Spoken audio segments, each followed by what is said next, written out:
stage is yours. Thank you. Tomáš, I work in Kentico as an engineering manager, and this is a pretty horrible corporate sounding presentation. And I think that all this is about turning these small improvements, like Honza provided some refactor of tests, and it makes your life easier, it makes maintenance easier, but it costs time. It costs time, and you need to find it somewhere. And sometimes you're blocked by your manager from all these small pains that you want to address. So I'd like to spend next few minutes with just a crash course into napkin math, because that's what managers are good at. So here's a napkin, and I'm putting here task, sprint, month. How far do you see as a developer? Well, junior developers, they live with tasks, and sometimes they see the end of the sprint, and that's it. That's where their awareness is. Then the more senior you are, the more you're starting to see some epics, start thinking about some architecture solutions, and maybe solutions like Honza presented, where the impact is bigger and across multiple teams, maybe if they adopt the same approach. But still, like if you are somewhere around tech lead role, you start thinking in quarters or years, how to adopt something, how to change something, how to transform the company. So if I put it like this is where the developers are, and things are pretty clear at the task level and sprint level, and then it gets fuzzier and fuzzier for most around the quarter or a year. For managers, like me, engineering manager, things are fairly clear when it comes to sprints or 2-3 sprints, some opportunity sprints in a quarter. So those are things where I focus, where I make plans, and when something's burning, that's when I go to the task level. That's when I investigate it. That's what I don't like. I like when teams are empowered and run by themselves, just deliver. Now, if you have some kind of pain that's like 15 minutes per day or a couple hours per week or something like that, that's under the radar, especially for a person who's focused in a month or quarterly scale, and you need to translate this pain. And now I'm very desensitized to 15-minute per day pain. So how to talk to people like me, how to talk to managers, how to talk about your pain. And if the pain is 4 hours a week, so like less than hour a day, something fails, 15 minutes here, 15 minutes there, 15 minutes somewhere else, and overall it adds to something like 10%. So it's like if I'm looking at a company like Kentico, we do CMS that powers huge websites like Komerční banka, Saska, whatever runs on Kentico. And we have 30 developers. And that 10%, if I can improve 10%, that means that I actually save time of 3 developers in a year. So it's like if I invest into something that mitigates the pain, that's below my radar, below what I can see, then I may actually save a decent amount of time. And those 3 developers, well, you know your salaries, so it translates to like 5 million or something like that per year. So decent amount of money. Now, how to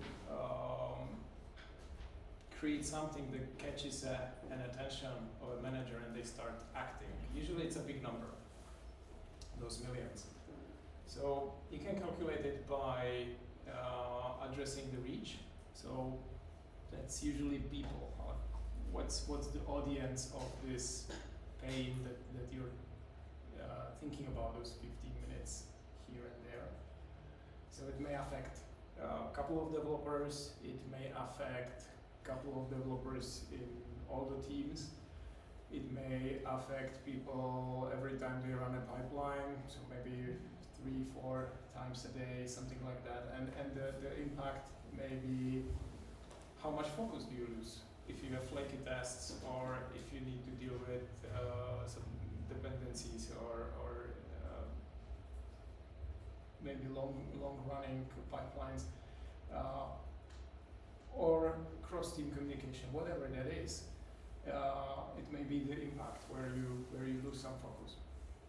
But then managers are pretty hard to talk to, especially when you give them something that feels like you just made it up, and because you are in some emotional pain about this thing that takes forever or breaks all the time, they will not believe you. So you have to support it with some data. You have to increase the certainty that your case is right. A little bit of data, maybe an interview or two with your colleagues, and think like, yeah, they see the same thing. And then the last thing is to how much does it take to fix? And maybe it will take one sprint of a developer to fix something. So then let's recap. It's like, try to multiply how many people, how often, with how much time or focus is saved. Then try to think about how clean is your data that you're presenting, that there's at least a little bit of some valid data that gives you some confidence. And then tell how much time is necessary to fix this. So one example of this, so I have a team for developers 3 times per day, something for 15 minutes, blocks them or defocuses them or whatever. And so that's 3 hours. But if I multiply this, let's say it happens once a week, I multiply it by 47 weeks, and there I have a very easy napkin calculation that in a year it's 3.5 weeks. And if it costs a week to fix this, then I'll probably find time. If it takes 3 weeks to fix this, I'll think about it, because then it's like even, and the thing doesn't interest me that much. But if it happens in 6 teams, if it happens in all 6 teams, then I'll think about it much more. So it's good to, if I go all the way back, it's good to talk in some quarterly or yearly numbers and pitch all these small pains to the manager in bigger numbers. So what I showed you, the reach, impact, certainty, or confidence and effort, is RISE framework, very easy to remember, very easy to search for in Google Images and all that. And it reminds you the calculation, and with this simple calculation you can just add the numbers, usually whatever you have in the day or in a week, multiply it by 47, you have a yearly number, and then interest your manager with the yearly number. Just say, like, hey, we are losing a month here. Remember when Honza did some talk on, what was it, updating of libraries, what did you use? RenovateBot, yeah. Then they run similar numbers in their team, and it was about a month per year per team, and now the RenovateBot runs in multiple teams, so there are months of work saved thanks to things like this.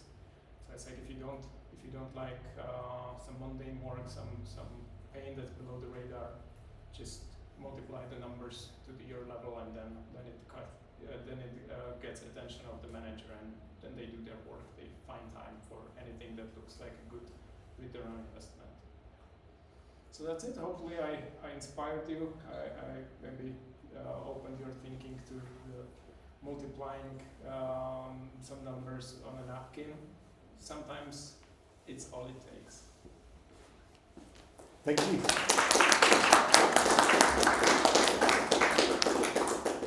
Are there any questions? Because, yeah. Do you have an example of this? Where you implemented this?